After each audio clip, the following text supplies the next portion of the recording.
You feel it right now, don't you? That constant, invisible pull holding you in your seat, keeping you on planet Earth. We call it gravity. But what if I told you it isn't a pull at all? What if the most familiar force in our lives is actually the shape of the universe? Well, get ready because we're about to completely rethink what we know about reality. So let's just start with that one simple question. Is gravity a force? For hundreds of years, the answer was a definite yes. It was this invisible cosmic string that pulled an apple to the ground and kept the planets locked in their orbits. But, in the early 1900s, a young patent clerk named Albert Einstein started thinking, and he suspected that this whole picture was totally and completely wrong. So on one side, you've got Isaac Newton's groundbreaking theory. Gravity is a mysterious force pulling massive things together. And look, it was brilliant. It works incredibly well. But on the other side, you've got Einstein with an idea that sounds like it's straight out of science fiction. Gravity isn't a force at all. Nope, it's just what happens when the very fabric of space and time gets bent and warped. And for 200 years, Newton's law was absolute king. It could predict the motion of the planets with just stunning accuracy. But there was this one deep crack starting to show. See, Newton's gravity was instantaneous. If the sun were to just poof and vanish, his theory said we'd instantly fly out of orbit. But in 1905, Einstein's special relativity had set a universal speed limit, the speed of light. Nothing, not information, not you, and not even gravity could travel faster. This was a huge contradiction, and it sent Einstein on an 8-year journey to figure it all out. And that whole journey started, funnily enough, not with some crazy math, but with a moment of just pure insight. In 1907, Einstein had what he later called his happiest thought, an idea so simple but so powerful that it would completely change physics forever. Okay, so imagine this. You're standing in an elevator with no windows, right here on Earth.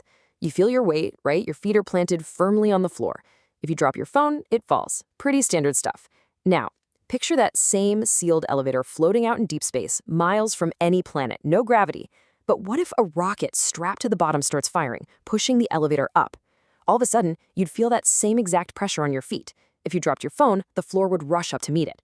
From your perspective inside that box, the two situations would feel completely 100% identical. And that's the absolute key. There is no experiment you could possibly do inside that room to tell the difference between being pulled by gravity and being pushed by acceleration. As far as you're concerned, they are the same thing. And right there, that was Einstein's masterstroke. He called it the equivalence principle. This idea just completely took over his thinking.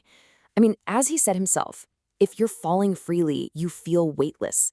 That feeling, the one an astronaut has in orbit, that's the real experience. That simple thought experiment was the thread he started pulling on, and it was about to unravel everything we thought we knew about gravity. All right, so if you accept that gravity and acceleration are equivalent, then you have to accept some seriously weird consequences. This wasn't just a clever party trick. Einstein realized it made some bizarre, but actually testable, predictions about how reality works. Okay, first up, time gets weird. We already knew from special relativity that moving really fast or accelerating messes with the flow of time. So if gravity is the same as acceleration, what does that mean? It means gravity itself has to warp time. If you're at the top of an accelerating rocket, time literally takes faster for you than for someone at the bottom. And by the equivalence principle, that means time runs slower the closer you are to a massive object. It's true. Your feet are aging just a tiny, tiny bit slower than your head. It's a minuscule effect, but it's real, and it's essential for things like our GPS satellites to even work. Prediction number 2 is the bending of light.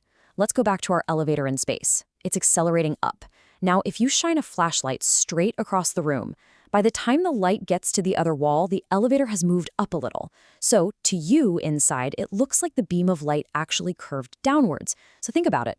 If acceleration can bend a beam of light, and gravity is the same as acceleration, then gravity must bend light.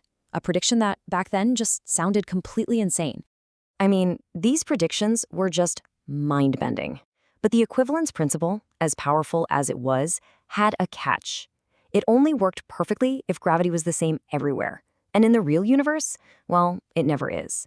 This is where Einstein had to take his final, biggest leap of all, from the world of forces into the world of pure geometry. The problem is something called tidal effects. So picture two skydivers jumping out of a plane, side by side. To them, they feel weightless, right? Perfect freefall. But are their paths perfectly parallel? Not quite. They're both falling toward the center of the Earth, which means their paths are actually getting slightly closer together. They're converging. It's like lines of longitude on a globe. They look parallel at the equator, but they all meet at the North Pole. A simple uniform acceleration can't explain that tiny convergence. It was a clue that something much deeper was going on. And this is where the real genius kicks in. That tiny little difference, that convergence. It wasn't some flaw in his idea. No, it was the key to the whole thing. Einstein realized these tidal forces weren't a force in the traditional sense. They were the physical evidence of something incredible, the actual curvature of space-time itself. So in this new picture of the universe, planets, light, everything, we're all just following the straightest possible path we can through the cosmos. But here's the trick. In a curved space, the straightest path is a curve. Mathematicians call it a geodesic. Think about it. An airplane flying straight from New York to London follows a curved path over the globe, not because a force is pulling it, but because it's the shortest, straightest route on a curved surface. That, right there, is Einstein's gravity.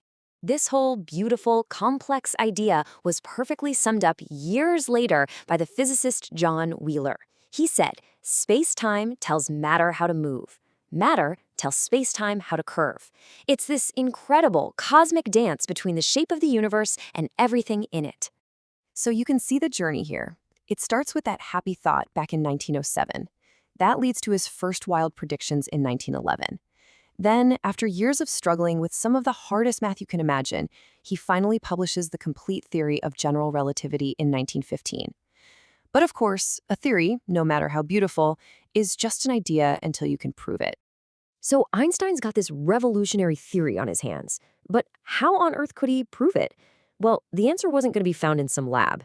The proof, it turned out, was waiting for him out there, in the stars. Remember that crazy prediction that gravity bends light?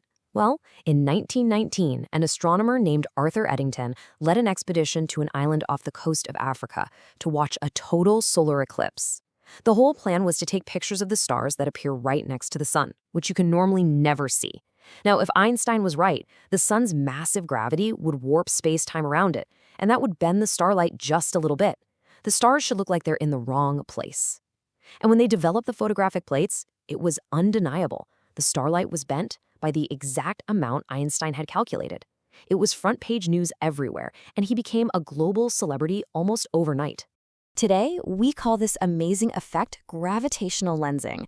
And it's not just our sun that does it. Any really massive object, a star, a whole galaxy, even a cluster of galaxies, it warps space-time so much that it acts like a giant cosmic magnifying glass for whatever is behind it.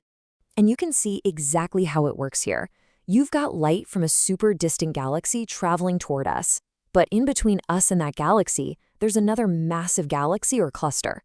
As the light from the background object passes by, the curved space-time around this middle object acts like a lens, bending and redirecting the light, sometimes creating multiple paths that all end up reaching our telescopes here on Earth. And this leads to some of the most breathtaking images in all of astronomy. We can see a single distant object appearing as 4 separate points of light in the sky, in a formation we call an Einstein cross. We see entire galaxies stretched and smeared into these beautiful, ghostly arcs. I mean, we're not just looking at a clever illusion. We are literally seeing a photograph of warped spacetime. It's direct, visual proof of Einstein's theory at work. So let's bring it all back home. That feeling of weight you have right now, it is not a force pulling you down. It's the fabric of a 4-dimensional reality, curved by the mass of the Earth, pushing up on you, stopping you from following your natural, straightest path through the cosmos.